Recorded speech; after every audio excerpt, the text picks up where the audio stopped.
It feels like an especially important time to be having this conversation. There are so many injustices to fight against, but it's in imagining the future we want to live in that we will know what we're fighting for. The seed for that future is in what we do now, and it's all those beautiful and brave things that communities are already doing together that inspired the idea for this event. So before we start, we're just going to take a couple minutes to visit that source of inspiration.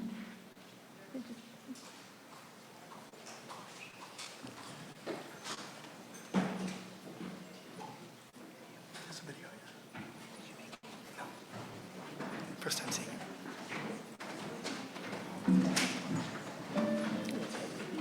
it. How can we co-create communities we want to live in? A community centered on reciprocal relationships where we care for each other and the land. A community of justice, dignity, and belonging. Conversations for Change was a series of community discussions where we explored the many ways people are already creating this world together. Here are a few of the examples that inspired us. Times get rougher, we're going to need each other more, and we're working to build resilience. Bike buses are very similar to walking school buses, where it's an active way for children and families to get to school, using their feet or on two wheels or however.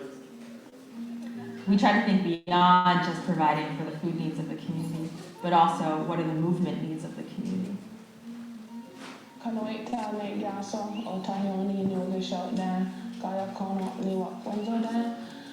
Algonquin name is Kanawekta. My English name is Denise Miller. I'm from the Cuga Nation Wolf Clan, and I'm the founder and project manager of Revitalizing Our Sustenance. Need to be taking care of the seeds that our ancestors took care of indigenous led, is that if we are going to turn around what's happened to our planet, that work needs to be informed by relationship, by reciprocity, by reconciliation, by the values that live at the heart of the indigenous way of knowing and living with the planet. Are nonprofit organizations that acquire and manage land at the direction of their membership, which is typically open to residents and other stakeholders. That membership decides on what their community needs and uses their land to address those needs. A community land trust can serve as a way for all members of a community to have a say over its future, not just those who can afford to buy property. The first community land trust, called New Communities Inc., was formed by civil rights activists in the 1960s. Their mission was to provide stable housing and farming land for Black residents in Georgia who were being evicted and persecuted for participating in the civil rights movement. In Vancouver, a new community land trust is being used to right historical wrongs. As the city prepares to tear down these viaducts, part of the lands left over will be leased to the Hogan's Alley Society, a community land trust for the city's Black community, many of whom were displaced by the construction of these viaducts in the 60s. Today, that community land trust plans to develop housing, shops, and a Black cultural center on their new property. And in Owen Sound, Ontario, a community land trust is working to address both the housing and climate crises. The Glassworks Cooperative holds 46 acres of land in a community land trust and plans to use that land to build a net zero community with affordable housing.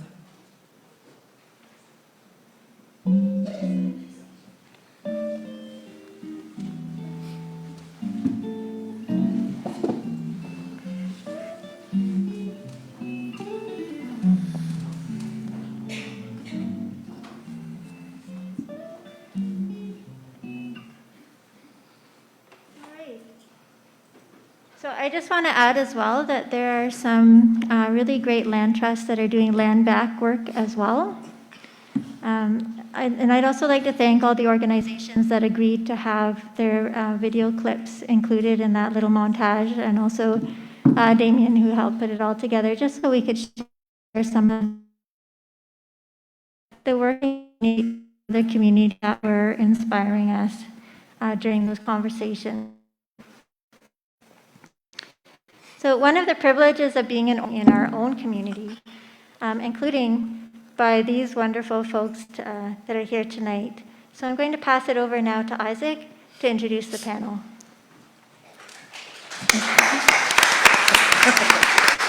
Hi, everyone. Let's just move this a bit. Yeah, thank you, Naomi, for that introduction. And I am the moderator for today's discussion, and I am so thrilled and honored to be here today. So I'll start off by just explaining a bit about who I am, and then I also have some bios for our wonderful panelists today. And then we'll have a few questions, and then we're going to have a really fun art activity, and then we have a performance. So tonight is going to be a really fun night. So I'll start by just telling you guys a bit about myself. So my name is Isaac Valancourt. I am a community organizer and a multidisciplinary artist. So I like to do a bit of everything. I mostly do filmmaking, photography, and community-based programming and stuff like that. A lot of my work is from a lens of Black healing and from a lens of decolonization. So I've worked on documentaries, photo installations, multimedia projects, etc. And all has been, it's been really exciting work. And I'm also a co-founder and director of Black Lives Matter Sudbury. And for those who aren't familiar with BLMS, we are a nonprofit organization, registered nonprofit organization that is dedicated to dismantling systemic racism and also supporting cultural creation. So that's a bit about myself. And now I have some bios for the panelists that I'll read. So our first panelist here is Wab Rice. Grew up in Wasauksing First Nation on the shores of Georgian Bay in the southeast of the Robinson-Huron Treaty Territory. He's a writer, listener, speaker, language learner, and a martial artist, holding a black belt in Brazilian Jiu-Jitsu. He is the author of the short story collection Midnight Sweat Lodge and the novels Legacy, Moon of the Crusted Snow, and Moon of the Turning Leaves. He appreciates loud music and the four seasons. He lives in Nisquacomock, also known as Sudbury, Ontario, with his wife and 3 sons. We'll clap for Wab. We'll clap for Wab.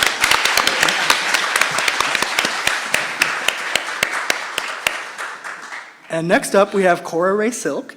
Was born and raised in Thunder Bay, Ontario. She is Anishnawbek with mixed European ancestry. She studied at Algonquin College in Ottawa before moving to Vancouver, where she worked in commercial artist representation for several years. In 2011, Cora Ray relocated to Toronto and began a career in community arts at Art Bridges, a nationwide network for community-engaged arts and arts for social change initiatives. As the Indigenous Community Arts Coordinator, Cora's focus was on community-engaged arts initiatives working in Northern and Indigenous communities in Canada. Cora currently resides in Sudbury and is the Artistic Director at Myths and Mirrors Community Arts, and is also a co-founder of the Northern Indigenous Artists Alliance, an emerging arts service organization for Indigenous artists living and working in Northern Ontario. And a round of applause for Cora, everyone. Come on, come on.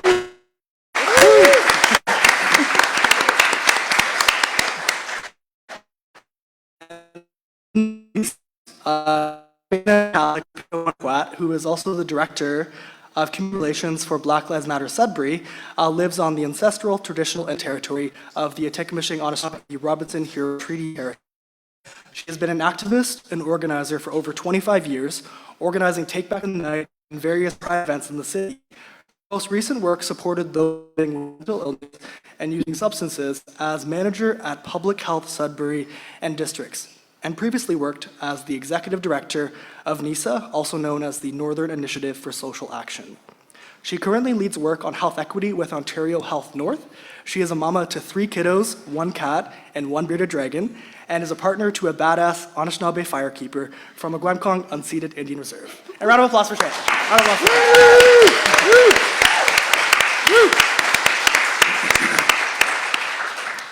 And we also have a wonderful ASL interpreter here today, and Christina's here as well. A round of applause for Christina.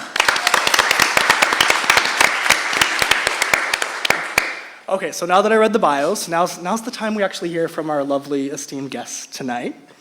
So our first question that I'll ask each of you, and each of you will have 5 to 10 minutes to respond, is basically, it's a really open-ended question. So tell us about the future you want to live in and how your work helps to imagine, live, or achieve that future. So I'll pass it over to Shayna first, since you're sitting right beside me. I thought I was going to go first. Okay. Well, thank you, Isaac, and it's great to be sitting here with the two of you and to be here with all of you. I am a little nervous, which is not something I've said before, so apologies for my nerves at the beginning. So this question was one of the ones where I just sort of, close my eyes and try to imagine that utopia, right?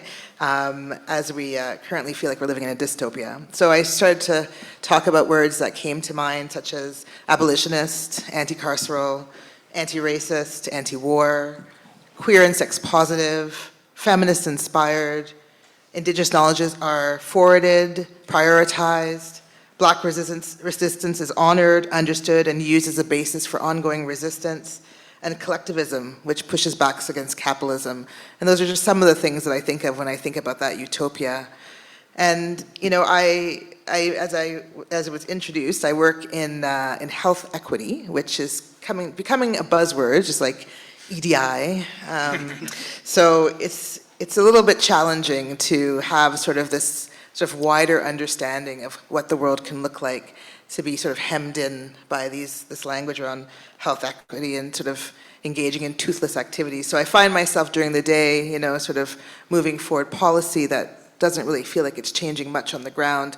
And then, at night, this sort of, this person, doing collective resistance through BLMS and many other aspects. So, for me, health equity would really encompass changing the structures that keep inequities in place. And to change, radical change for many current governments as we see them. So hierarchy will no longer exist. Valuing things beyond money will be important. Skills or trade and trade of goods or skills. And really, so I mentioned before, Indigenous, Afrocentric, non-binary, many more, that exist and will continue to exist or will be discovered. So I've been an activist all my life, as I mentioned, and so when I was 8, I led a group of Black folks in Ottawa from the, what is it called, the Eternal Flame, up the steps to the House of Parliament, to the steps, and we were singing "We Shall Overcome." It was in the, it was on the day of MLK Jr.'s birthday in Ottawa, and sort of one of my memories that I have of one of the first times where I really felt myself sort of being part of a group to demand change. My favorite aunt was a feminist who rejected typical beauty norms such as shaving her legs or under her arms, and she was also, supported her family of 2 children by herself. I realized that, we could build families that didn't have to look like the typical hetero-binary norm that we have existed. And in high school, I pushed back against a 95% white student body. If anybody's from Ottawa, I went to Colonel By High School. And we got a survey going for all the students of color to ask them, how much racism they had experienced, and sort of reported back those facts to the administration. They didn't like us very much, but we did it anyway. But yeah, and it was hard to push back because there were quite a number of things that happened at that school that, it's a long time ago, but they're in my memory. When I got to university, I was studying gender studies. At the time, it was called women's studies, but gender studies and sexuality studies. I got into the streets at that time. I was doing anti-capitalist, anti-war demonstrations, anti-globalization demonstrations, went to Washington, D.C., went to Quebec City, pulled down that fence, if you've ever seen that back in the day. It was a real amazing time for me, to sort of realize that, we could demand different things and, at the highest level. And even in Quebec City, of course, we stopped that, the meetings from happening. It was a small step, it felt at the time, but at the time it felt like a huge step. Looking back now, it feels like a little smaller step, but it was really sort of an awakening in my mind.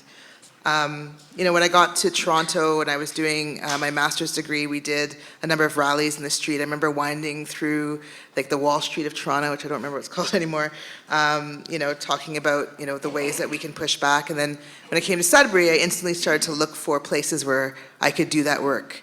I had been working, organizing with Toronto Pride at the time, as well as Dykes Planning Tykes. So wanted to bring that here, because at that time I had started a family and some of my perspective had shifted a little bit.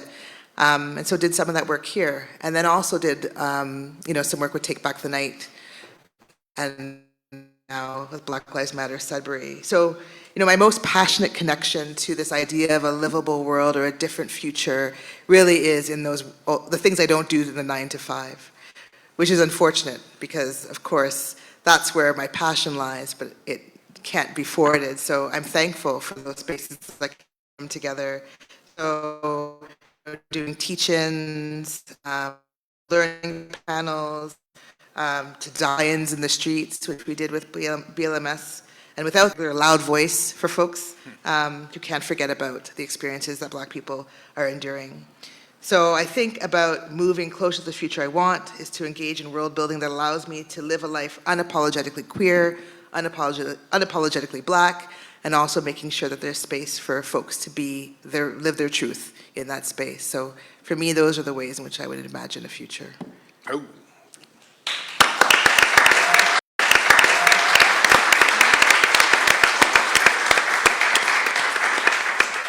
Damn, that's a mic drop response there. And you've done so much. Like, I know you fairly well, but I haven't heard of all the things you did when you were younger. So we'll have a lot to talk about later. And I also went to a primarily white high school, so I feel that. Yeah.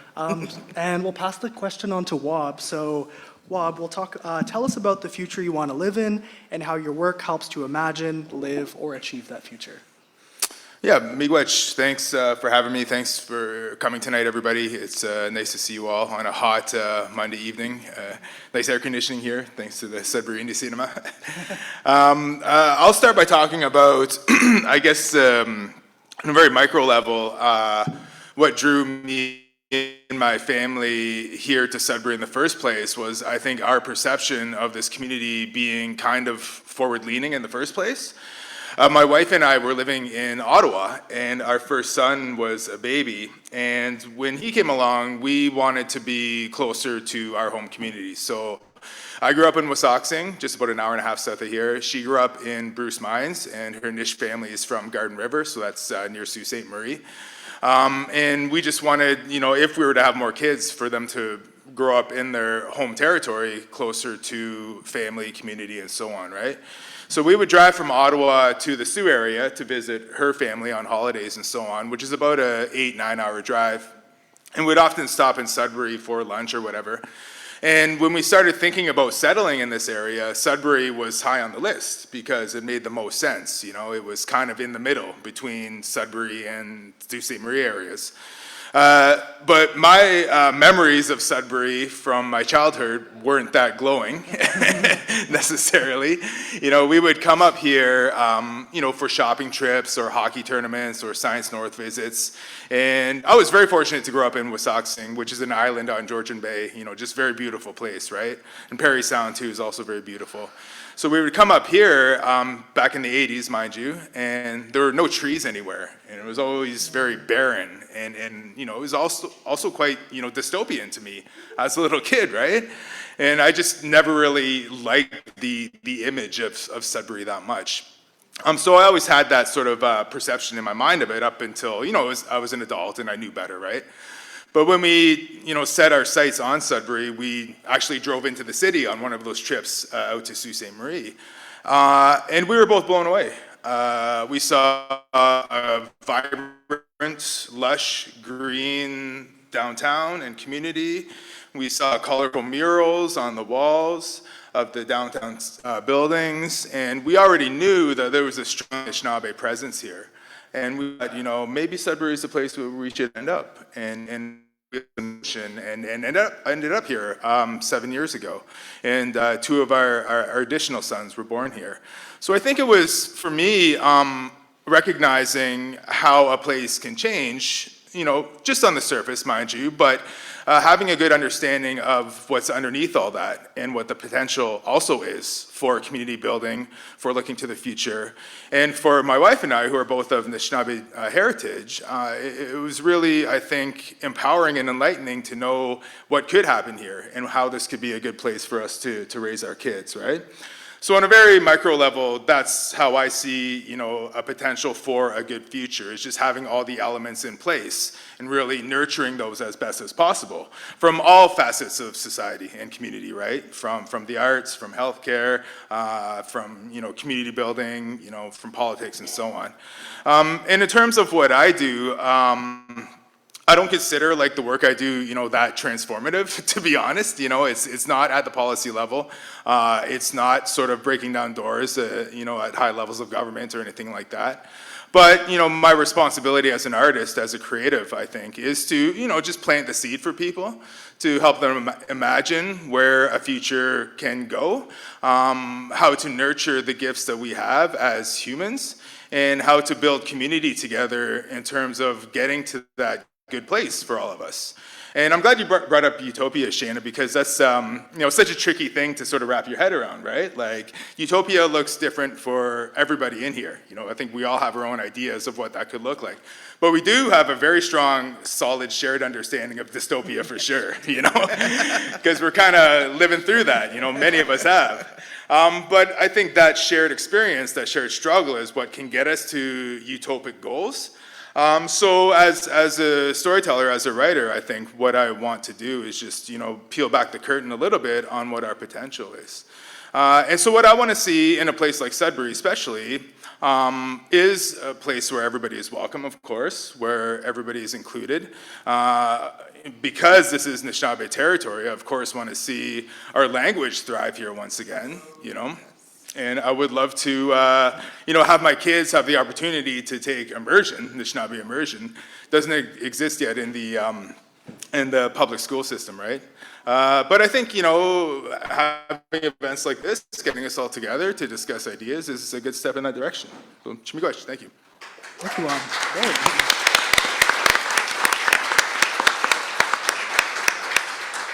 Thank you, Wab. And Cora, same question for you.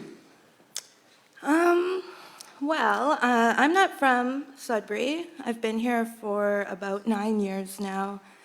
And I think for me, it's the first time that I've felt really like held or part of a community. And I think a big part of that is because of the work I'm able to do here is community art. So I have the opportunity to engage with all different types of people, many of which are here. So yeah, I'm also, I went to school in Ottawa, so it's interesting that we all have these like connections to Ottawa on the panel. But I studied graphic design, and growing up, I always liked art. I was always interested in art, and I thought graphic design was the only way to really be creative and like make a living. But it's really like advertising, essentially, which I learned pretty quickly when I was in school. And I found a lot of inspiration in the Adbusters Media Foundation. So that is like it's a media organization in Vancouver. And it's a nonprofit organization, and they publish a magazine, which is funded by the readers. There's no advertising in it, and it kind of is critical of like the consumerist culture. So I found that really like inspiring when I was a young person, studying graphic design and like wanting to have more of an impact than just like making advertisements. So there was this thing called the First Things First Manifesto, and it was actually published in the 60s, and I think 33 designers and artists signed on to it. And it was just kind of this pledge that like communication or visual design is such a powerful communication tool, and that it could be put in better service than marketing products, essentially. It could be a form of education. It could have a social service aspect. So that was really sort of inspiring to me then. And that kind of belief that art and design and creativity can be a tool for change has been really foundational for me, like throughout my life. And so in my current work, I get to kind of continue to explore that idea by engaging other people in that. So engaging people in using their creativity to like share ideas, to form connections, to gain a better understanding of each other and our world. So I think that's how I use it now in my life. And like the other panelists, like when we're asked to imagine like the future we want to live in, like it's kind of hard where we are right now when like we're so far, I think, from what most of us would imagine. So I've been thinking about that a lot, like how do you talk about this when things feel really difficult? And so I've been thinking about that. I've had some chats with some friends and just kind of thinking about that idea. And I think what I've kind of come back to is that like remaining hopeful is really important in all of this. I think when things are difficult or challenging, that's when community is needed the most. And within my work, like I really hope that we are creating spaces where people can come together and kind of find that hope within each other and ourselves. So we're able to like kind of carry each other through these times because it is difficult.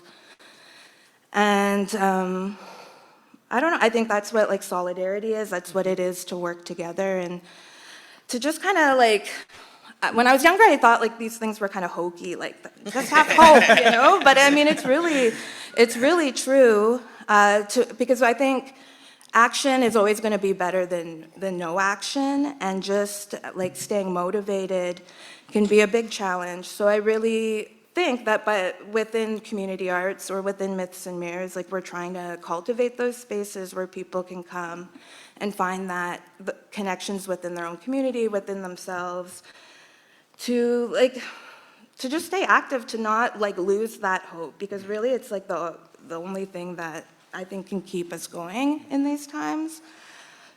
So that's kind of how I use art, how I see my work now, creating spaces to be brave and to be able to keep imagining these futures.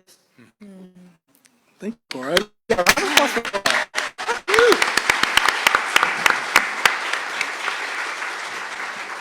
And I would love to read that manifesto that you referenced to. I will talk to you about that after. So we're talking about a lot of themes, abolitionists, we're talking about community, finding community, really planting a seed. And I feel like oftentimes, like arts and direct action can sometimes help us visualize what these futures look like, right? Because sometimes these conversations can feel so theory-based, it can feel so conceptual. So the next question is a bit about, the day-to-day aspect of that. So it's kind of a two-parter, this question. So how do you embody these values in your day-to-day life as a parent and community member? And how does being a parent influence your work and the changes you want to create? Since all of you guys are parents here today, we figured that would be a good question to ask. So I'll pass it over to Shayna to answer that one first. Thank you. So before I start about that, I just want to say thank you to both of you, because one thing is, I am creative in I crochet, right? That's my creativity. And when I was younger, I used to write stories about partners that I wished I had when I was 9 and stuff like that. Not the fanfic. Yeah, the total fanfic. But both of you have been really inspiring in getting me into that space. And that's, the power of art, and you just said it, the power of art, the part of creativity is actually what really inspires me to do these changes. So your book is one of the first ones I've picked up hard, in my hand for years, right? I listen to audiobooks, I'm a little distracted, but this one I couldn't put down. I have this book here, just and the community you created, and I've been buying copies for lots of people, and just bringing us back right into storytelling and how important it is to ground us in that. So I say thank you to you for that, and thank you to you, Cora, as well, for creating the spaces that you do. I've been going to these wonderful community places, and it's just so energizing, and I think, it connects completely to what we're talking about today about, creating that future. And so even though it is quite dystopic, those little pockets, even though this is about dystopia, but those little pockets, right, are where I find my utopia. So I wanted to just say that out loud because I think that's really important. Yeah. And so parenting, so I have 3 kids, as I said before, yeah, it's kind of cliche, but it is one of the hardest jobs I've ever had. Our first hurdle, I was, in a partnership with another cisgender woman and, 2 lesbians. How did we, we had to find where did we get our kiddos? Kind of people ask us all the time. So that was sort of our first hurdle, is we knew we wanted to be parents, and then we had to figure out how we were going to do that. So we got over that hurdle, and, it is really, parenting really is, it feels like you're in another dimension sometimes, right? Like you feel alone a lot. You feel like, am I like the only person like trying to get shoes on this kid, or, trying to get my teenager to pick up the thing that's right in front of them, right? Like it's just, but then you realize that, right? Like there's a bunch of people all over the world going through probably the very same thing that you're going through. So it is really quite interesting, and, yeah, and so I think parenting does influence, how I understand community in that kind of way. It's kind of weird, but like this idea that we're all a community of parents doing these things, and I have found connections with other parents. So yeah, that's something. But in terms of how do I embody the things I talked about in my day-to-day life, it is hard to sometimes, actually aspire to the things that I would love for our community to be. I mean, I grew up in this society. I was, raised in a capitalist society. I, engage in capitalism, heartily sometimes, right? Even though I understand the problems with it. But, and, there are other things, right? Like, I'm queer positive. At work, as I said, thinking about that, I got married to a cisgender man, where people I know are all confused about that. But anyhow, but like these are the ways, but like I feel like those are spaces in which we can transform, even when we're in it. And, it's not necessarily just capitulating to the man, as they say. In terms of, community, like the everyday things I do in community, Black Lives Matter Sudbury has really been eye-opening for me. I get to work with a number of amazing people, most who are much younger than I am, and to see the way that they see the world, it's quite energizing, as I said before. We've created spaces where people can just be. We've pushed back a lot. You've probably heard a lot of the pushback we've done. Just recently, yeah, definitely.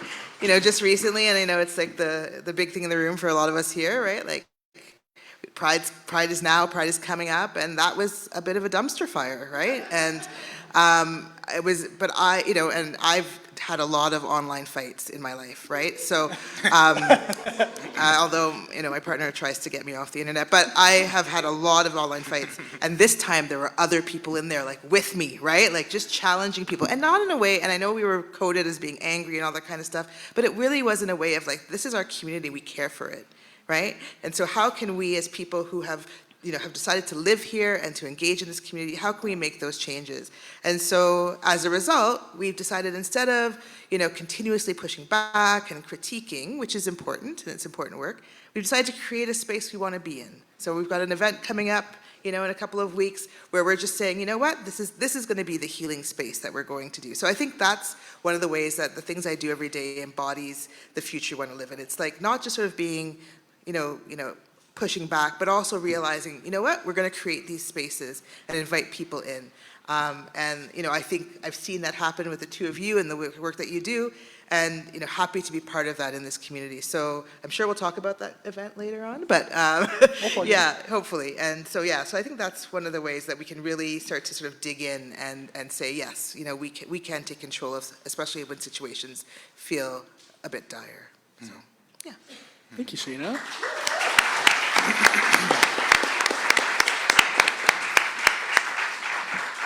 Yeah, there's so much liberation in creating our own spaces. We know that reform is and oftentimes a better use of our energy, just to say, hey, you know what? We see you guys over here. We're gonna go over here and do our own thing too, and it's a lot more fun too, honestly. So, okay, Wab, same with you. day-to-day life as a parent and community member, and how does being a parent influence your work and the changes you want to create? Thank you, Miigwech. I think most basically, living as unapologetically and proudly Anishinaabe as possible is really the basis of it. It's really a foundation for me and for my family, because it wasn't supposed to be that way. You know, if Canada had its way, our identity would have been totally wiped out, because that was the intent of the Canadian project, right? And that's not to say that damage wasn't done. It entirely was. You know, there are many aspects of our culture and our language and our ceremonial lives that still have to be restored, rehabilitated, and so on. But I think, you know, just expressing myself on a daily basis to my kids as someone who's proud of their background and, you know, can share things, you know, wisdom that's been passed down to me, is how I try to embody that for sure. And, you know, at this point in my life, I'm able to focus on that in sort of my professional and, I guess, artistic endeavors, right? So, you know, there's a beautiful overlap between it all. And you know, I'm really, I think, proud of how that's been able to work for my kids, you know? And it wasn't always that way, obviously. And I give full credit to the generations before us who sacrificed so much and endured so much in order for us to get to this point, you know. My parents raised me and my brothers in my dad's home community, right? And my mom, who's here, of Canadian-British descent, you know, is fully on board with that, right? And I think raising her kids, their kids, with that, I think, blossoming sense of Anishinaabe awareness and identity, you know, 40 years ago, was a pretty profound thing, you know. So I think there's harder work that I have to do on an individual level, specifically with like learning my language and reclaiming it. And I want to give a shout out to Marianne Corbiere, who's here today, who's done revolutionary work there and has been a great teacher to me and has inspired me to, you know, do that more and more. And I'm actually going back to school in the fall at Georgian College to take Anishinaabe. So, so the work continues, yeah. Miigwech, thank you.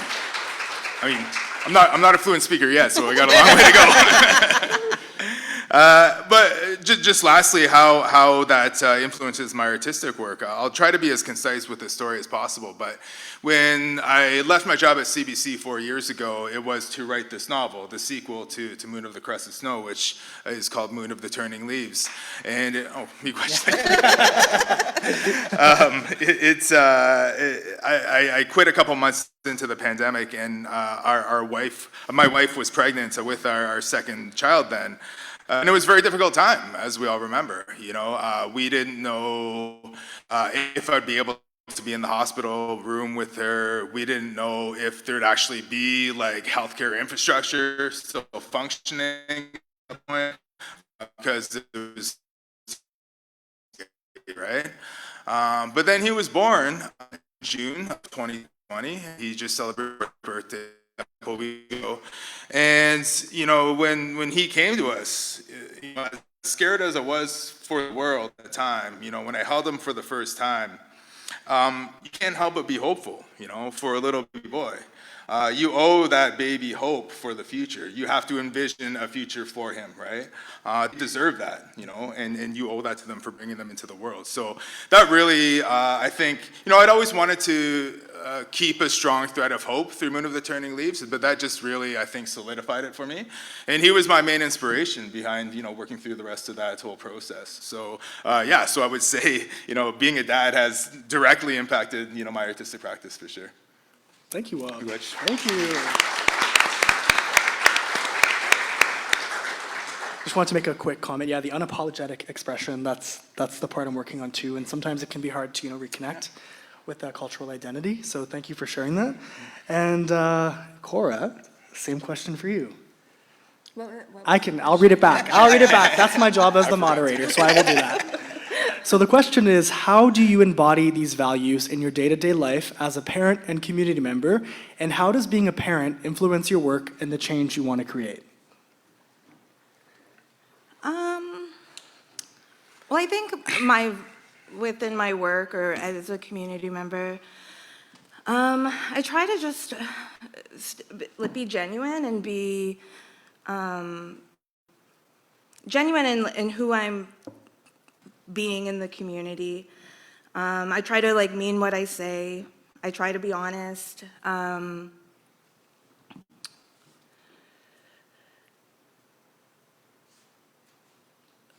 Sorry, I lost my train of thought. But and I think staying curious. I think that really helps. Like being curious and wanting to learn about other people, things outside of yourself.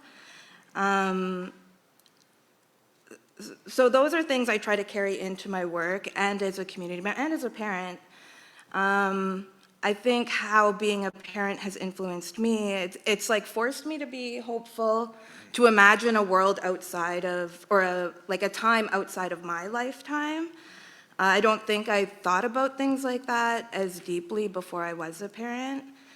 Yeah. Yeah, thank you. Yeah.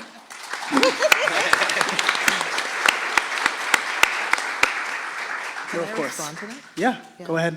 Because I realized I didn't talk about really my children, but I just wanted to say that like it's hard, especially when you have children who are racialized, and you see like I have 3 black boys and sorry, 2 black boys and one trans girl. Well, she's a woman now, and I know what happens in terms of their lives outside of outside of their home, right? And I know how Indigenous and Black folks are incarcerated at a higher level, right? Killed it, like all those things.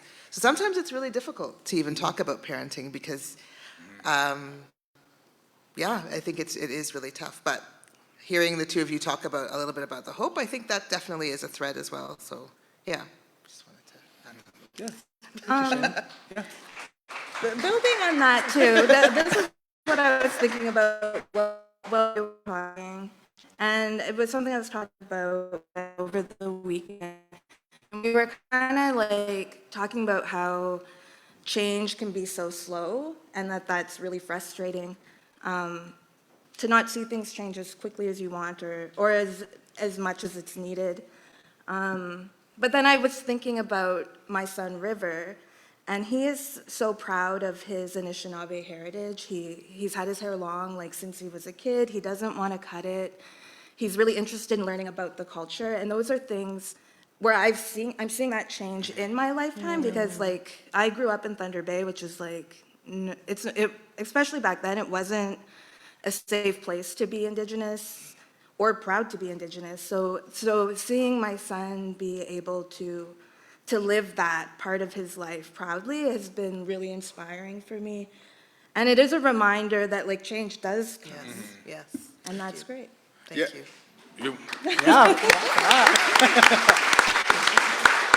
Yeah, just to add to that too, like Shayna, I know you personally, and when I see you raise your kids who are older than mine, like that gives me a lot of hope for the future too, because our eldest is only 7, and I'm like, oh, here's a community member in the city who's raising her kids to be, proudly themselves and genuinely themselves, and that's a possibility for this world, that's a possibility for my kids into the future. So yeah, you can't help but be hopeful when you see something like that, for sure. Yeah. Y'all gonna make me cry now. Adam, you guys sound like great parents, and honestly, we love to hear it. I don't have kids yet, but I imagine it will be very transformative for me as well when I get there. So on to our next question. So this is a question about solidarity. So can you talk about the importance of working in solidarity? And I'll pass that on to you, Shayna. Yeah, solidarity. It really is hard at times to really engage in that solidarity. And recently it's been quite obvious to me that we still have a lot of work to do when it thinks specifically about the intersections, right? About how our lives are really connected, and how to think about people outside of your own experience. I think that is also very difficult. It's something that I've seen since starting to organize. It's not new, but it is always a hope that we would get there. I think about, lately I've been thinking about how sometimes we turn on each other, specifically folks who are experiencing marginalization. We turn on each other and we don't necessarily think about, who is actually marginalizing us, right? And maybe if we came together a bit stronger, it might actually do a bit more work, or we may be able to maybe move things a little bit more. But And we know that, dividing us is actually the tactic of the oppressor, right? And we know that that division only benefits people when we start doing that. This happens at work as well, and it's happening in the community as well. So, yeah, and so, trying to disengage from some of those things is important. I think trying to decenter yourself is important. Solidarity sometimes means, just listening and not saying anything, showing up and not necessarily having to put yourself, and I'm a big talker too, I love to ba-ba. And so, really learning to shut up basically is what I'm saying sometimes, and just really, listen to people. But I think showing up is also really important. And since moving to this city, and so I've been here for 17 years, which I can't believe it. My reality in Ottawa and my reality in Toronto, it's very different here, and so I realized that, there are things I had to show up for that weren't even a part of my mind, right, before. And so, one of my strongest memories was being on the steps of the courthouse after Colton Bushy was murdered, and just standing in silence, right, but just knowing how important it was to just be there, right? And trying to continue to do that. And, sometimes I feel like I haven't been to a single Palestinian rally, for instance, right? And you start beating yourself up about some of those things. But you realize that, solidarity is constantly working it, and you're never going to get it right, and you're always going to be working on it. And so, and it means making mistakes, right? So for me, I think solidarity is really fundamental to how we need to organize a better world. And then recognizing that you're always going to have to learn more and more as you try to work in that solidarity. So, yeah, that's a little bit about what I think. Yeah. Thank you, Shana. Yeah. Sweet. Yeah.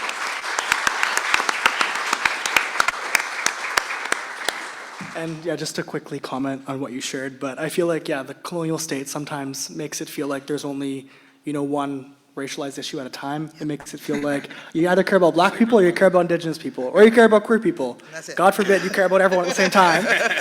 But they oftentimes, these systems pit us against each other. So it's these spaces that I find really important where you can just kind of connect and share these experiences. So thank you for that. And Wab, same question for you. Can you talk about the importance of working in solidarity? Yeah, to me, solidarity simply means empathy, compassion, caring about the humanity of others, and understanding that we are part of a community we have to build together. I was very fortunate to be raised with a strong sense of solidarity. I remember being 10, 11 years old and watching Nelson Mandela's speech after he was released from prison, and my parents explaining to me, what black people in South Africa endured is similar to what indigenous people in Canada have gone through, right? So, I was very lucky to be raised with natural solidarity, I guess you could say. But also I saw it happen within, the racial family dynamics that I grew up with too. Like from my mom's side of the family, I felt like there was automatic solidarity there too, because, my aunts and uncles and cousins from that side would come out to the res and hang out all the time. And there was never any pronounced differences or, brought up or, harsh discussions or anything like that. And I just thought that's the way it was, and then as I grew older and moved away, I got to know other biracial people who, whose white relatives weren't as, loving and caring, right? So I feel very lucky again in that sense. But what I'm getting at from there is that I think in the white dominant culture, solidarity is perceived something as only for marginalized people. But solidarity is definitely important for the white majority to engage with as well. And as you said, Shana, showing up or caring, being empathetic, showing compassion for humans at a human level is what solidarity means to me. And I think it doesn't have to be framed as a black or brown or queer thing. It's a human thing, right? Mm-hmm. So that's how I see it. Yeah.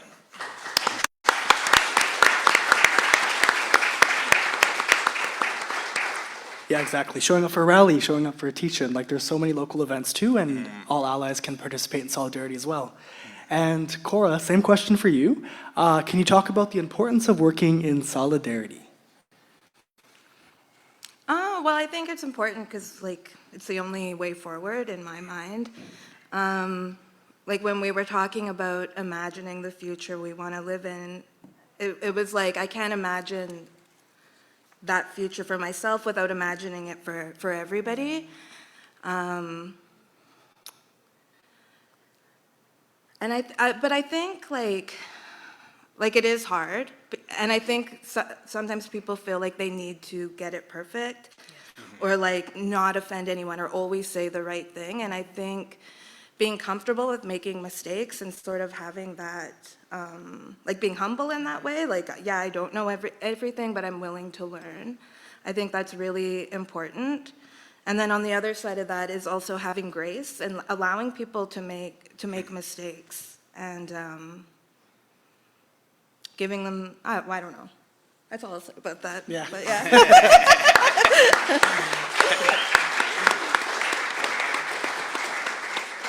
Thank you. No, I believe in, the call-in approach and, giving people the benefit of the doubt until, shown otherwise, but I'll leave it at that too. So we do have a bunch more questions, and we have, roughly 10 minutes left. Just being mindful of the time, of course. So our third question is, so we'll start with Wab for this one. Can you tell us about the role of stories and language in creating positive change? Oh, I think they're essential, They really are what have, I think, sustained culture and identity for everyone around the world since human consciousness, right? We've only had mass printing for 600, 700 years or so, and prior to that, we told stories from mouth to ear from generation to generation, since time immemorial, right? So, it's a foundational part of the human experience. And obviously, we sort of deviate from that a bit in a modern technological society. I get distracted all the time by Instagram and the TikToks my wife sends me, even though I'm not a TikTok subscriber. I see them all still.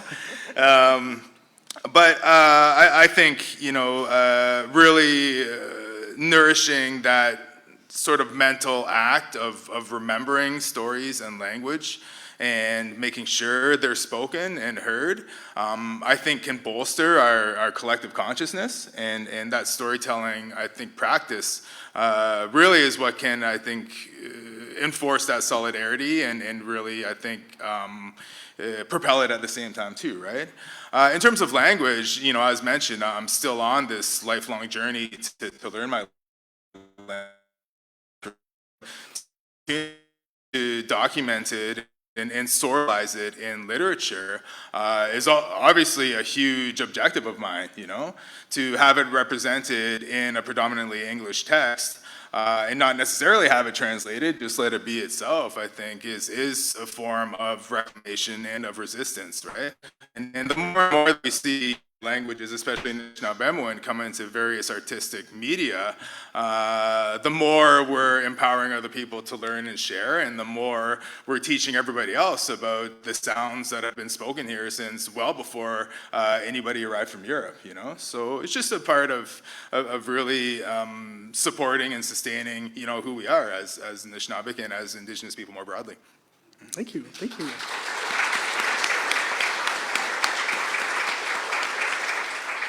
And Cora, the next question's for you.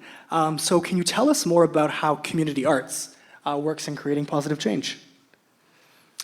Well, I already spoke to how I think art and creativity is like a tool of communication, and I think it's a way for us to understand each other in a more maybe low-key or relaxed way. But I think, and of course art tells our stories, so I mean, I don't know, the value is there. But in community engaged art, it's really coming together as a community. And I think when people are working on something, it kind of not brings your guard down, but things just feel lighter. And I think people are able to connect differently in those spaces.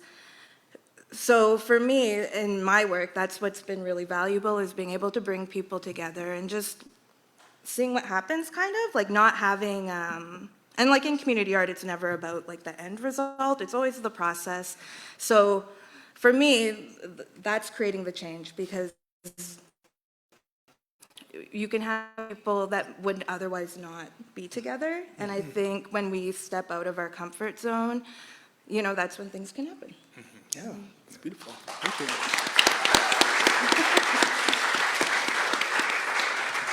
And I've had the opportunity to attend a lot of Myths and Risk programming, and I've met so many cool people through your programming, so you're doing it, you're doing it. And Shayna, question for you. Oh, yes, yeah, clap for Myths and Mirrors. I heard some. And Shayna, can you tell us more about how direct action and activism works towards creating positive change? Yeah, so definitely, and I think I sort of alluded to some of this before, but being visible, being heard, being, speaking your truth, as I said before, I think is one of the ways in which activism can contribute to positive change. Demanding a world that we deserve, and not having to settle for the status quo. I think, it's so funny to hear people who say that they're activists say things. Well, it's the law, and we know what the law used to do or still does, right? So there are so many ways that it's the law, back against that for centuries, and we don't have to accept what is just given to us. We can create a new world, and I think activism, whether it's activism or even the activism that we do on the daily basis, which is just sort of resisting some of the structures that exist out there, I think it's really important to imagine that future, and I think it allows people the idea, the reality that they don't have to accept what's just given to them and move back. And so, one of the things that I love about activism is that it can be found in, in stories, it can be found in communal spaces, it can be found in so many places, in art that's on the wall, artivism. I've, thanks to Rana, who's here, just being introduced to different ways in which we can do that work. And so, yeah, I think that that's one of the ways in which activism can create positive change. Thank you, Shayna.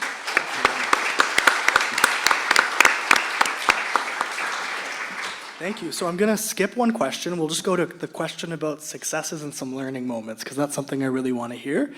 So the question is, tell us about some successes and some learning moments that you've discovered through your work. So I'll pass this one to Wab first to start. No. Man.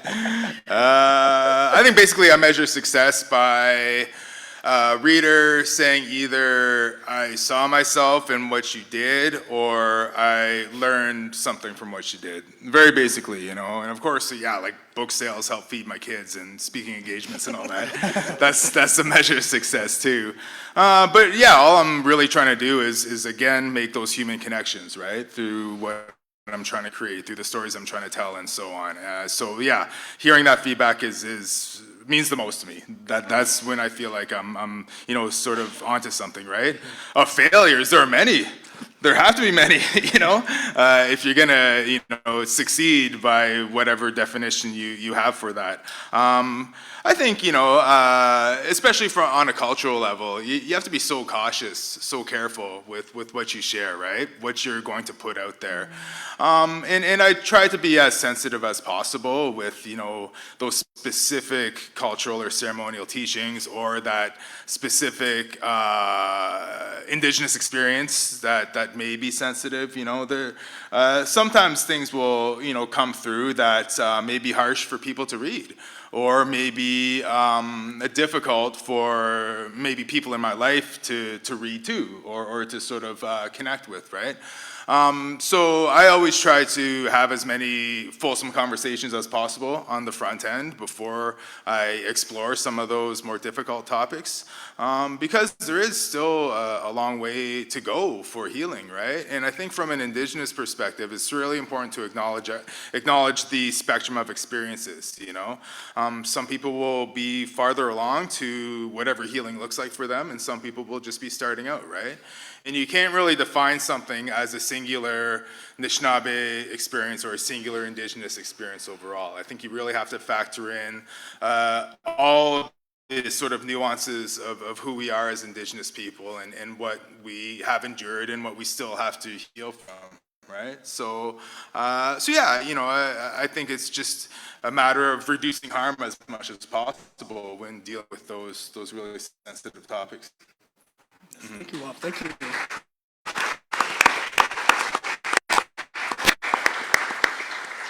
And Cora, I'm going to ask the same question to you. So tell us about some successes and some learning moments that you've discovered through your work.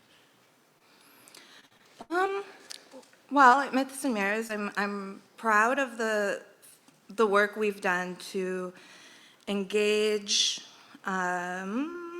Indigenous, Black, racialized community members and artists. That's been important to me in my role there, and I think that we've been successful at doing that and broadening the folks we're working with, the communities we're engaging with. But I've made a lot of mistakes too along the way. It used to be really hard making mistakes. I would internalize it a lot. Now I'm like, it's okay to make mistakes. And that's part of learning. And I think as long as you're taking that and trying to learn, then it's okay. And just staying teachable. I'm older, and I have, through my work, I have the opportunity to work with a lot of people that are younger than me, and I learn so much from people, and I think that's been really beneficial for me, both just in my work, but also personally, and staying just open to learning and looking outside myself, and trying to understand people and truly know them and have that empathy has been really a good way of taking those failures and doing something with it that doesn't become something that crushes you or scares you or makes you not want to take risks. Yes, thank you, Cora. Thank you.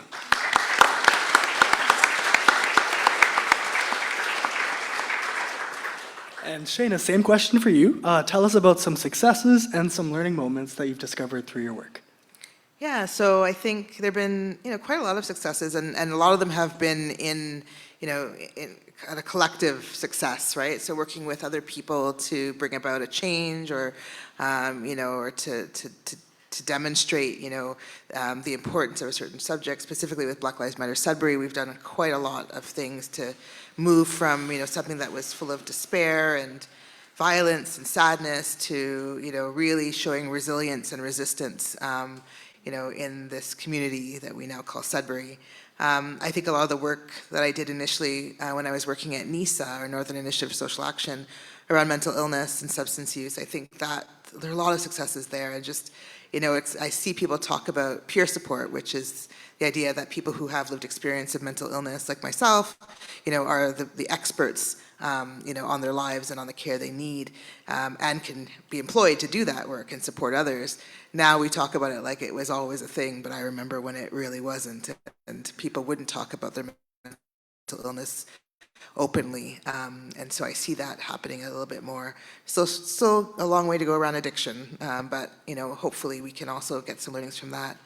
In terms of my learnings, I resonate with what Cora was saying about being humble. I've done a lot of work where I think I've maybe pushed too hard or been too harsh on some folks and lost friends as a result. Just recently, a friend of mine, we had last year, BLM Sudbury was really pushing to, decenter police and pride organizing. And unfortunately, I lost friends as a result of that. And, some of that was necessary, but some of that didn't have to happen. And so, in thinking about humility and thinking about, going back and talking to that person, we've now sort of rebonded a little bit. And it was really about me having to apologize and say I was sorry.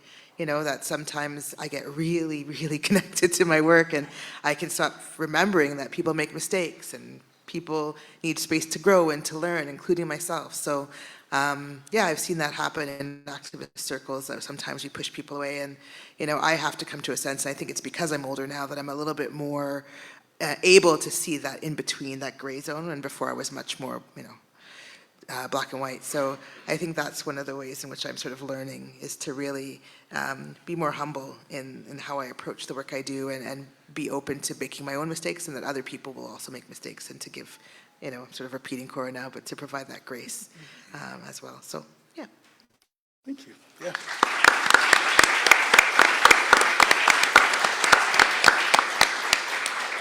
So we're almost out of time, but I would really love to hear the responses for the last question. So maybe we could do a speed round. We'll do a speed round, 30-second responses, because this is a really great question, so I'm really curious.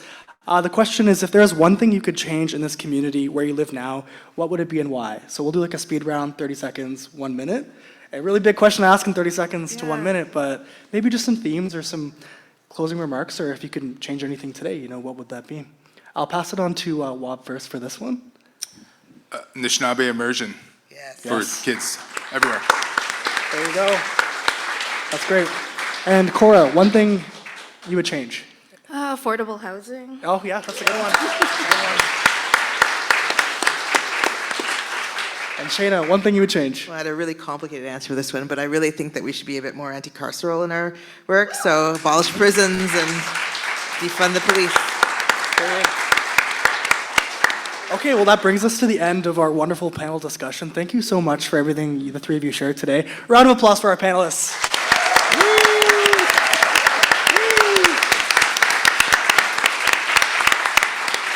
And I'm going to pass it back over to Naomi for some remarks, and the four of us can move from this table now. Yeah, but first, let's thank them again. I'm so grateful for all the insights you've shared and for coming tonight. So let's give them another round of applause.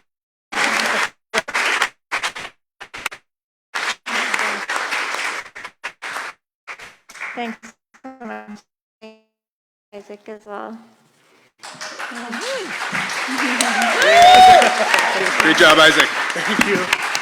All right, so while these folks are reading the audience and before we have some music for the evening, this conversation has given us a lot to think about. So Sharon will be coming up to lead us through a visualization and art activity while some volunteers are making room for Lisa Marie's set, just so that we can reflect on what we've heard and experienced. So Sharon, please come up.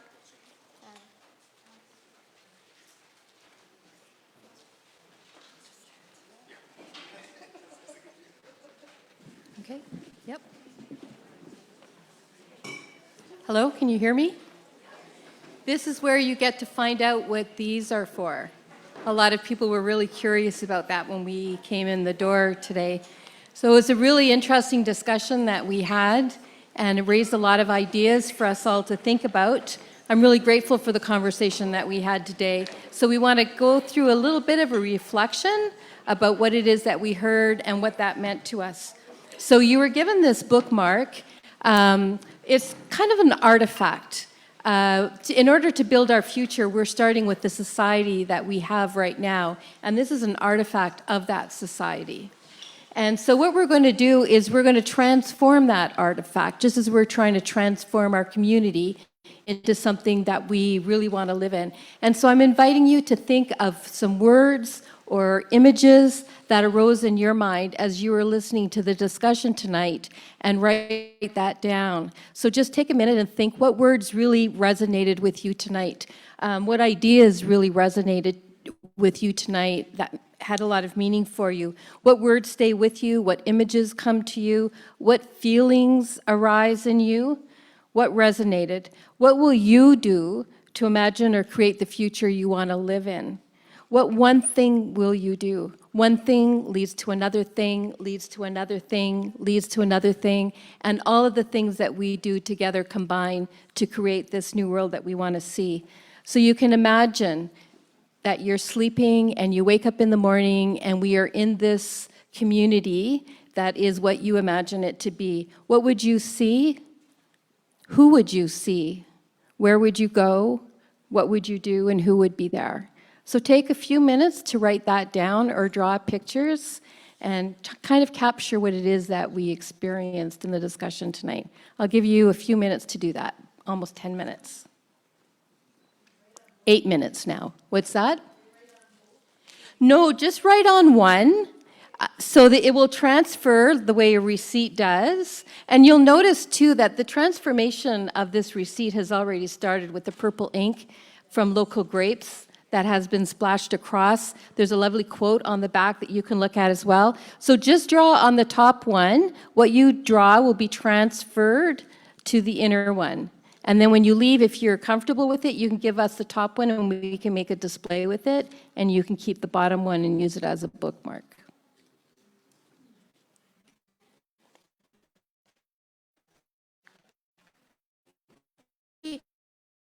Did anybody somehow miss getting one? If someone doesn't have one, just put up your hand. We have some extras still. Everyone's got one? Okay. Everybody has one. Yeah, hands went up.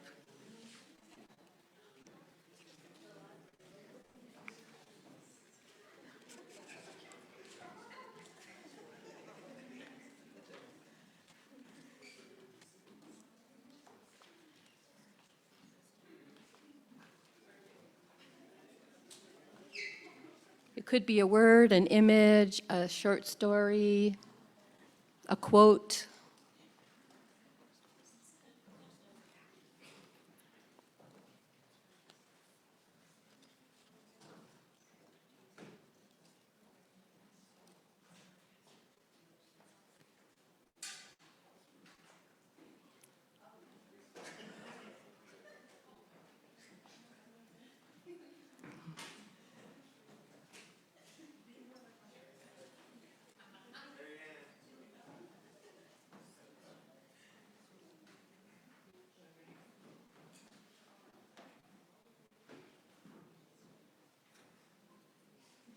I can see those pencils going.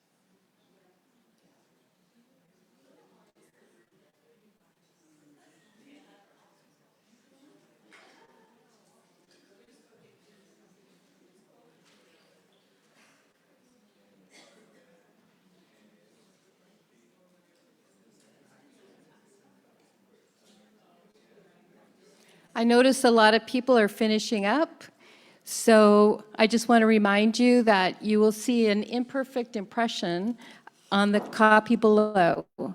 So when you're leaving later on after the music, you can give us the top copy if you'd like. We could use it to make a display that will be up in the lobby here that you can see after and keep the bottom as a bookmark. So, thank you.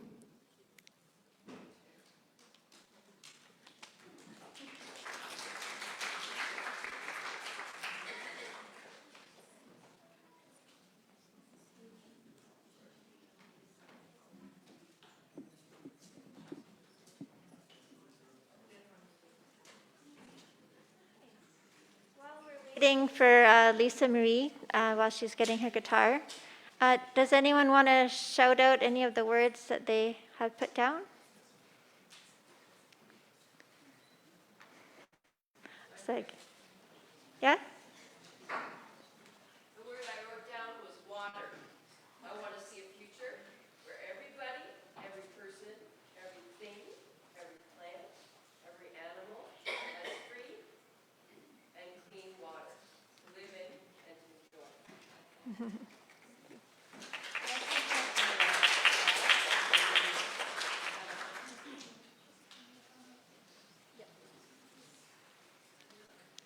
Would anyone else like to share? Yes, Darlene?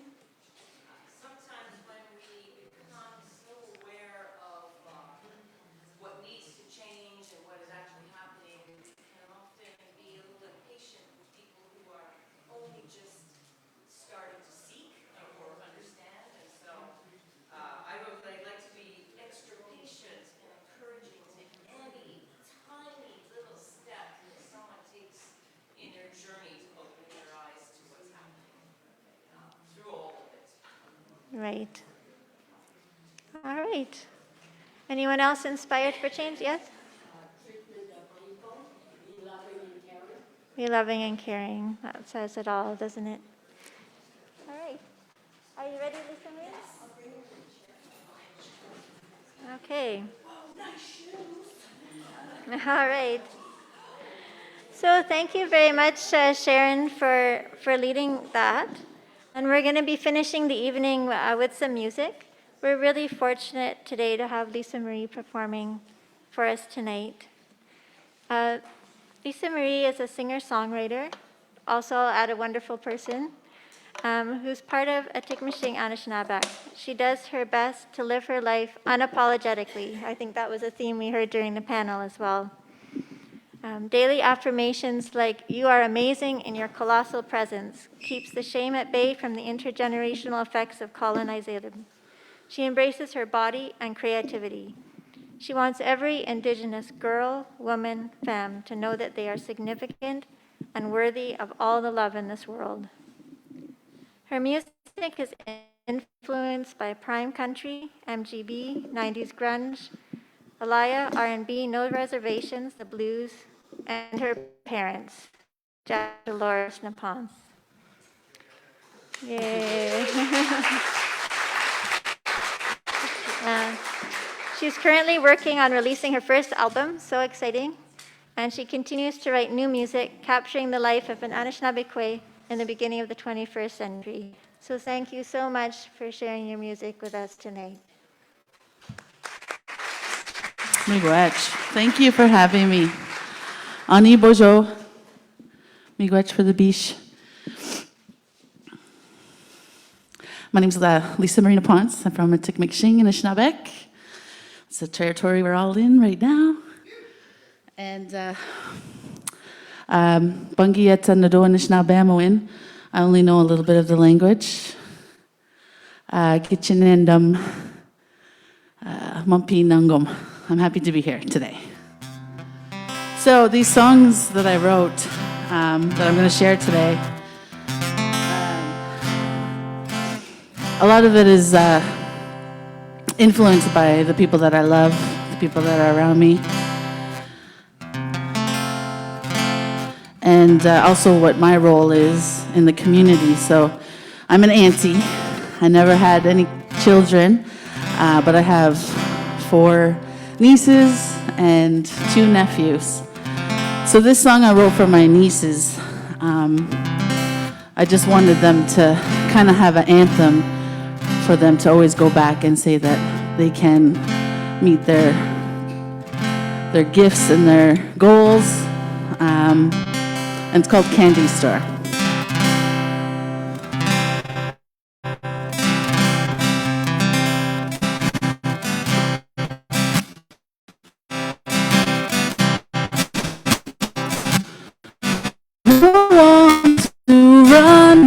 Away and leave your troubles behind and start over again, and maybe you'll make it right this time. It's not right or wrong, it's everything in between that matters the most when you're chasing your dreams. Yeah, 'cause life is like a candy store. You gotta choose just what you want. And sometimes you gotta spend a little money just to get what you want, honey. But most of the time, you don't have to spend a dime.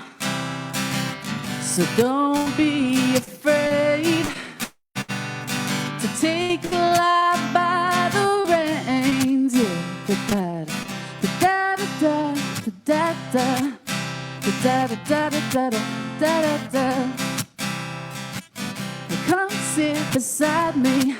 I've got something to tell you now. I know you know everything, but I know a little thing or two. I don't have all the answers, but I got a few years on you. You'll find your way. Yes, that's one thing I know for sure. Yeah, 'cause life is like a candy store. You gotta choose just what you want. And sometimes you gotta spend a little money just to get what you want, honey. But most of the time, you don't have to spend a dime, no.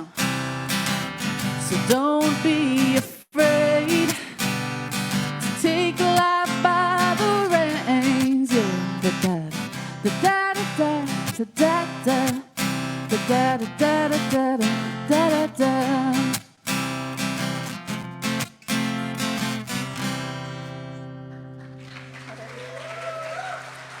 Miigwech. My nieces always think they know everything. So sometimes gotta put them in their place. No, huh?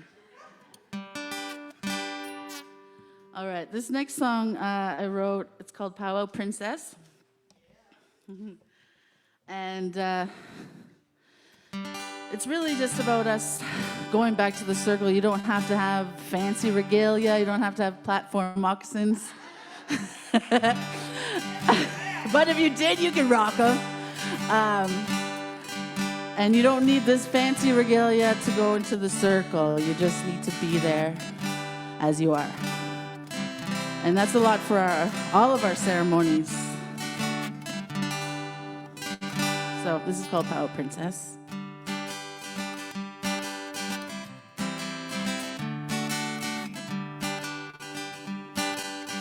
I sit in the bleachers and I watch the dancers dance right on by.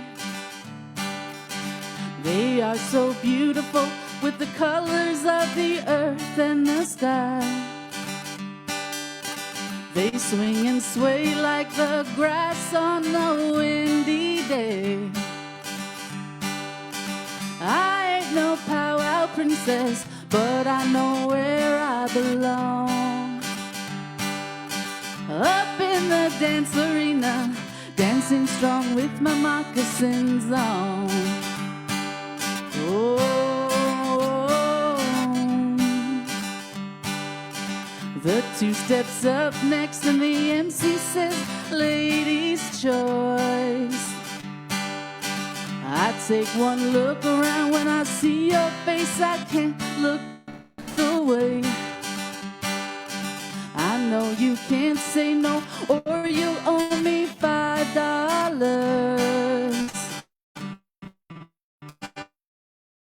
I ain't no powwow princess, but I know where I belong. Close to the drum where I can feel the beautiful songs. Oh, when I hear that drum beat, I'm so proud to be an Anishnawbek. Surrounded by my friends and family from near and far. Oh, I know I'll meet someone new, probably a distant relative. I ain't no powwow princess, but I know where I belong. Close to the drum where I can feel the beautiful songs. I ain't no powwow princess. I ain't no powwow princess, but I know where I belong. Oh, oh.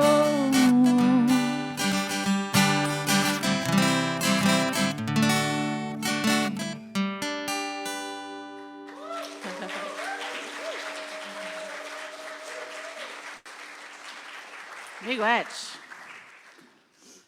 How many of you been to a powwow before? Ah, yeah. Atikamekasheng powwow is July 26, 27, 28. So you're all welcome to come. All right. Just gonna play. Okay, so these are two songs that I wrote recently. The first one here is called Bush Ride, because we like to bush ride on the res. But it really is,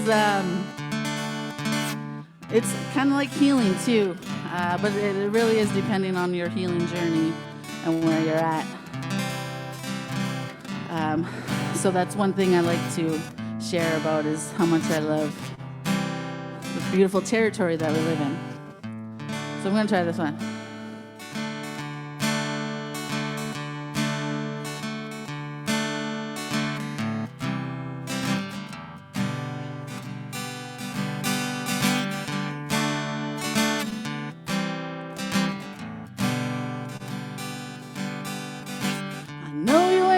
Good for me, but I kinda like your company, yeah. When I'm feeling sad and blue, I can think of a few things we can do, yeah. I gotta move on quick before I'm back in your arms. A bush ride is on my mind just to get you off of mine. A bush ride is on my mind just to get you off of mine, yeah.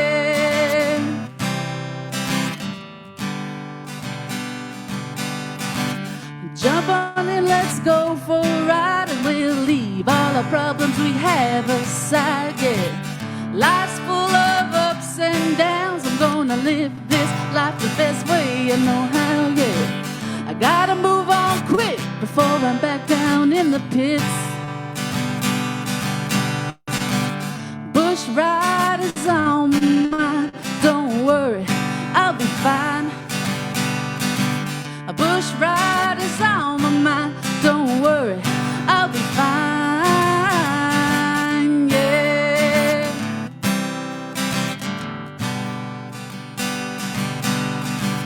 Driving down Blackwater Road in the middle of summer, damn, I love my home, yeah. Reminds me of my childhood, getting stuck in the mud in our old bush truck, yeah. Everybody push or we'll be here all night. Bush ride is on my mind just to bring me back in time. Bush ride is on my mind just to bring me back in time, yeah. Oh yeah. A bush ride, yeah. A bush ride, yeah.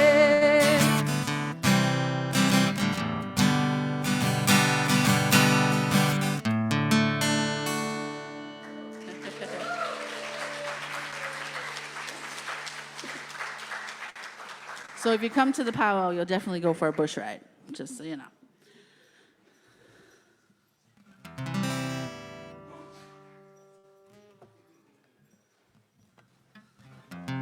All right, this next song is, bless you, is my lake song. So this is a song I wrote about the lakes here in Atikamekasheng. I think there's over 300 lakes just in this territory. So that's a lot of fresh water. So I'm going to share this little ditty with you.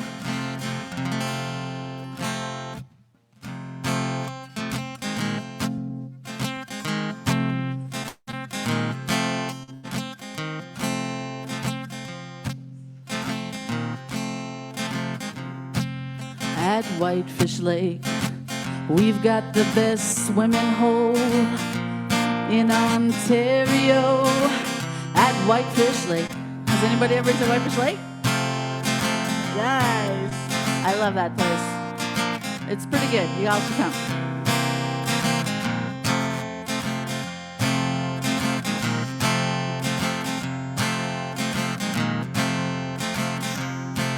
At Lake Panache, you'll never get turned away.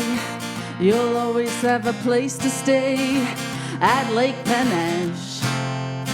That's where I grew up, at Lake Panache with my daddy. Has anybody ever been to Lake Panache? Yeah, all right, we got a Lake Panache crew up in here, all right. At Clear Lake, where the millers dwell, oh, it's pretty swell at Clear Lake. Yeah, so all my cousins, they pretty much took over this whole lake. And, but this lake is like crystal clear. You can see like right to the bottom of the lake. That's why it's called Clear Lake. At Fly Lake, ice fishing with the family. It don't matter if we catch anything at Fly Lake. So, you know how it is. Bust a few holes, make a nice fire on the side of the lake at Fly Lake. At Round Lake, you'll always find a friend on a 2-day bend at Round Lake Pit. It's true. You know, might catch a couple cousins still going from the night before. But that's okay. We love it still. At Lake Scotia, where my ancestors roam, we must reclaim our home at Lake Scotia. So this is a lake I just learned that my family had a trap line there way back in the day.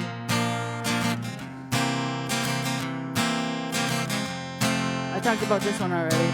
At Blackwater, when the rapids flow, oh man, it's so beautiful.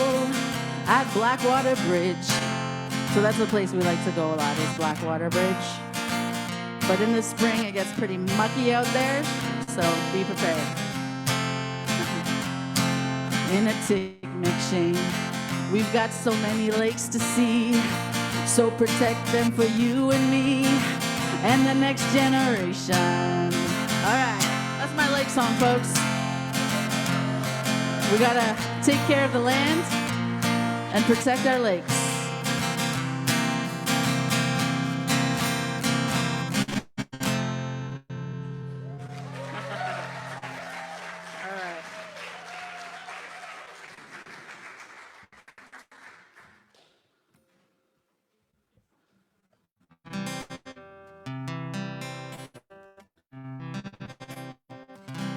All right, so that's a lot of fun, but there's balance in life.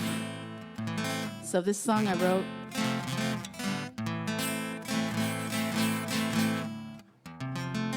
for all the kids that didn't make it home from residential schools. So this is called Uncover Me.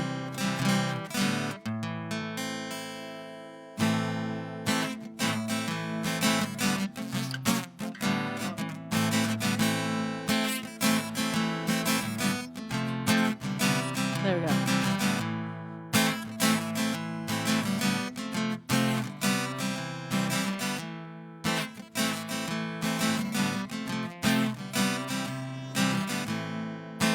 Number gets higher each passing day.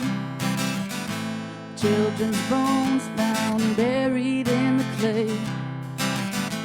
Find me and take me home, back to where my ancestors roam.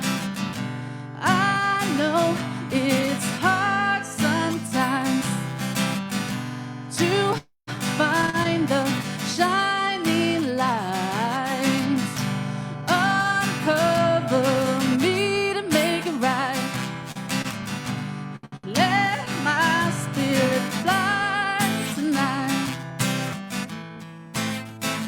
Oh, yeah, yeah. Oh, yeah, yeah. A nation full of guilt and shame. Time has run out, things must change.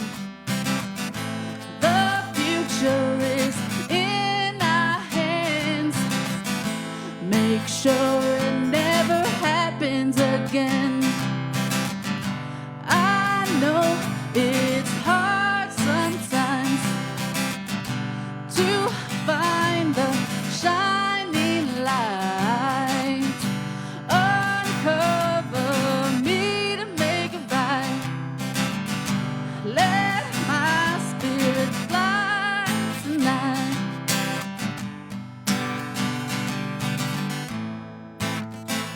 Oh, yeah, yeah. Oh, yeah, yeah.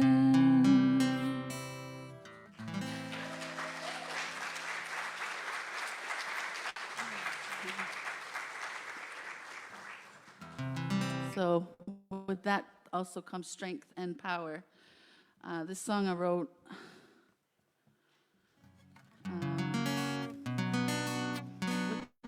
how much time do I have? I don't know what time it is. So this song is called Power and Strength, and I wrote this song thinking of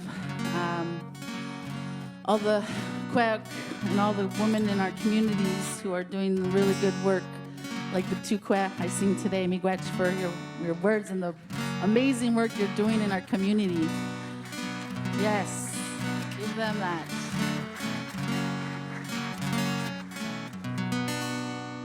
So my niece, she was just in front of the lake, and I just thought about her future and what does that look for her.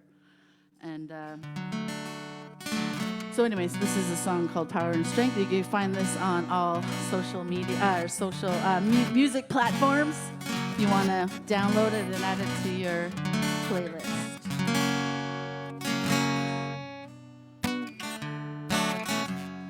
Oh, and you can help me with this one too. It goes like this. Yeah, yeah, yeah, yeah. Yeah, yeah, yeah, yeah. Try it out. Yeah, yeah, yeah, yeah. Yeah, yeah, yeah, yeah. One more time. Yeah, yeah, yeah, yeah. Yeah, yeah, yeah, yeah. She walks lightly on the earth, cedar-laden moccasins. She's all alone, but she knows her place in creation. She's the protector of her people. Yeah, she's a defender of the earth. She's got the power and the strength. She's got the power and the strength. Here we go. Yeah, yeah, yeah, yeah. Yeah, yeah, yeah, yeah. Yeah, yeah, yeah, yeah. Yeah, yeah, yeah, yeah. She stands in front of a lake. Her hair is blowing in the wind.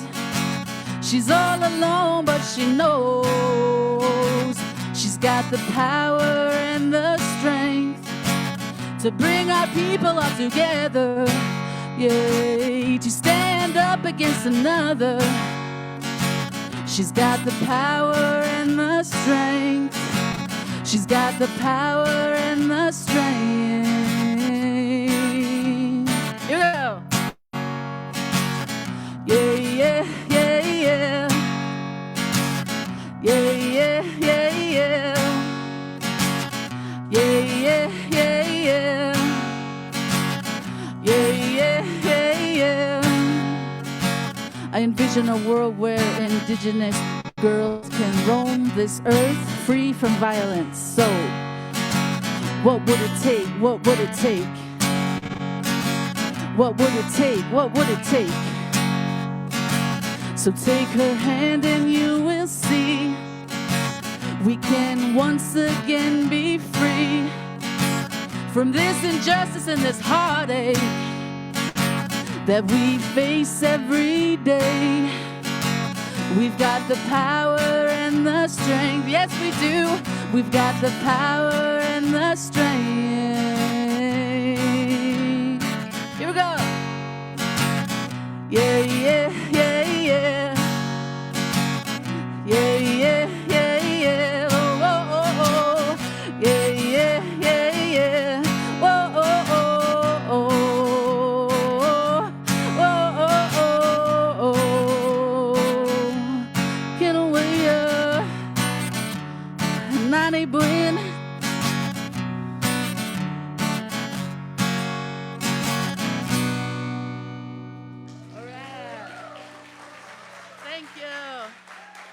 Thank you so much for having me.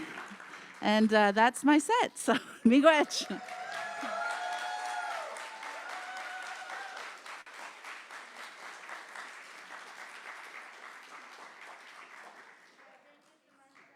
That was so wonderful. Thank you for sharing your music with us. I'll just ask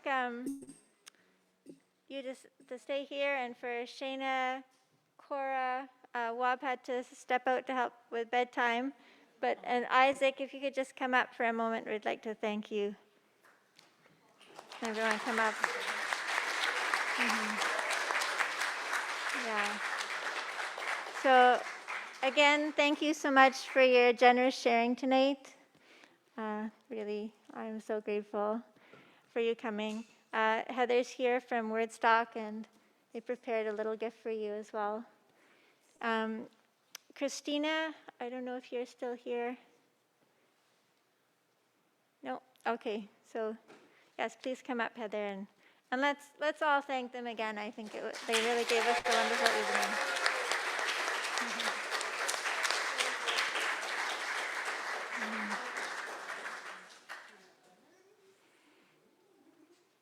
Yeah. So Wordstock has supported this event tonight, as well as Black Lives Matter, Sudbury, and Future North, Future Ground Network. And so we'd like to also thank them for helping make this event positive. And also for Sudbury Indie Cinema for hosting. We're just really happy. They're going to stay in this space a little longer, so that's really nice. So, yeah, again, a big thank you to all our panelists and performer tonight. Thanks again so much. Okay. Yeah. So just a few more thank yous. Thank all the volunteers tonight. Volunteers. Everything happened. Also, a really heartfelt thank you for everyone for being part of this. We do have a really special door prize, and Sharon will be coming up to let us know who the lucky winner is. So let's Sharon come bring up the draw results. The lucky winner is Margaret Hoar, Hoar. She's still here? Yep. Ah! So we have a signed copy of Myrna of the Turning Leaves for you that Wob signed tonight. So just come find Sharon at the end and she'll get that to you. Did you want to do that? Yeah. And also we raised $590 tonight. Yeah. And that will go to Manidoo Bineshii Dreams. Yes. Check out her site. You can find her on Instagram. She has the most amazing garden, so check that out. We'll be paying rent to her tonight. Thanks. Yeah, so again, thank you for coming. If you're willing, leave the top part of your bookmark with the ushers on your way out. And we'll make a little collage with them and leave them here to share some of your reflections in the coming weeks. Please feel welcome to stay, 10, 15 minutes to chat afterwards if you like. As we finish up, I'll just leave you with a quote from Black feminist, author, activist, and healer Adrienne Marie Brown. It is our right and responsibility to create a new world. So thank you very much.